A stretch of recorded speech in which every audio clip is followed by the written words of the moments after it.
everyone with the idea that all we have to have is another fundraiser, another march, another walk, another quilt making, and more money. Well, there's been $800 billion spent, and what do we have to show for it? And we've had over 69 different research projects on the vaccine that would be the one that would cure. What do they have to show for it? And we're right back to where we started. So I'm saying that, do we have the courage to look for the truth? Now let's go over and say hello to Clark Baker. Hi, Clark. Hi, good evening. Clark, give us your input on what you see as far as the HIV. You get the test. If you're positive, you're put on the drugs no matter what your state of health. And now, even if you don't have a virus, if you're HIV negative, they still want you to go on the drugs. And do they have any proof at all, any in the scientific peer-reviewed literature, that putting people on these antiretroviral drugs will extend the life or improve the quality of life? Well, there's a lot of propaganda out there, and it's difficult to sift through all of it. And as a criminal investigator, I once I identify something as propaganda, I pretty much ignore it. The first, I'm not a investigative reporter. I'm a private investigator, and I've investigated a lot of criminal cases. And the pharmaceutical industry in the past 3 years has spent $10 billion to settle thousands of criminal and civil complaints related to the illegal marketing of drugs that kill or injure between 2 and 4 million Americans every year. So by any standard, such an organization would be considered a criminal enterprise. So this is a remarkable moneymaker, a remarkable scam, and I look at it from a criminal standpoint. When I was first looking at the evidence that you're talking about back in 2008, 2009, I contacted the CDC and the NIH, and I asked them specific questions, and I kept getting responses from social marketing websites like air.org and Edelman. I could never get a response directly from the government agencies. And when you go back to the government agencies and look at their disclaimers, they tell you, they admonish the reader not to trust third-party websites.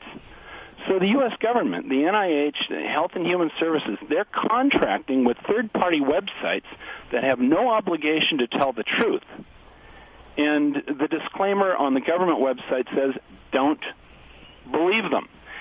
So when you read the literature that comes back from the social marketing website and you actually take the time and look through their information and ask them follow-up questions, eventually they get tired of you and they say, well, go ask your doctor. Well, if you know where the doctors are getting their information, they're getting it from the same place that I looked, and other medical, pharmaceutically funded websites. So, but as far as drugs, and let me just talk about one drug. One of the top-selling HIV drugs today. It's called Atripla. It contains 3 main components: efavirenz, tenofovir, and Truvada. Efavirenz is a highly addictive psychotropic drug, and I'll get back to that in a second. The other 2 drugs cause bone reduction, fat redistribution, immune reconstruction syndrome, kidney failure, lactic acidosis, liver failure, and myopathy, among other diseases. So basically, if you never have sex and you take these drugs, eventually you will acquire an immune deficiency syndrome and you will die. The third component is efavirenz, also known as Sestiva.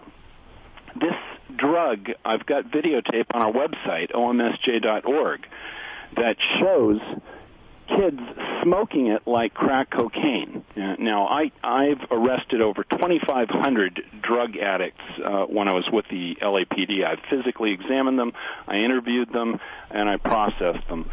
And I've evaluated lots of different street drugs. But ephedrins, the symptoms appear very much like a hypnotic, like LSD.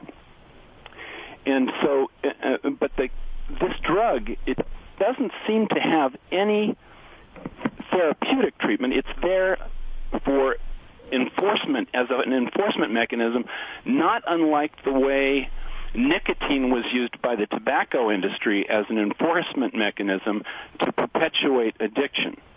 So you start taking this drug, and after a couple, 2 or 3 weeks, you're addicted to it, and there's a lot of side effects that it causes when you first start it. But once you start taking it, if you interrupt the use, the withdrawal syndrome from this drug produces the same exact symptoms that AIDS clinicians use to identify the onset of full-blown AIDS. So, and you will get sick. Once you're addicted to this stuff, if you stop it, you'll get sick. And you go in and you say, "Doc, what's wrong? I'm really sick." He said, "Well, you stop this drug. Here, try it again." And you immediately recover as miraculously as a dry drunk who is given a martini. It's the same thing. Now, Atripla has, in the last quarter, reported October 2012, their sales went up 8% from $794 million to $865 million in just one quarter of last year. And if anybody ever gets caught, nobody goes to jail. So, in order to get straight answers from the HIV experts, I created the HIV Innocence Group.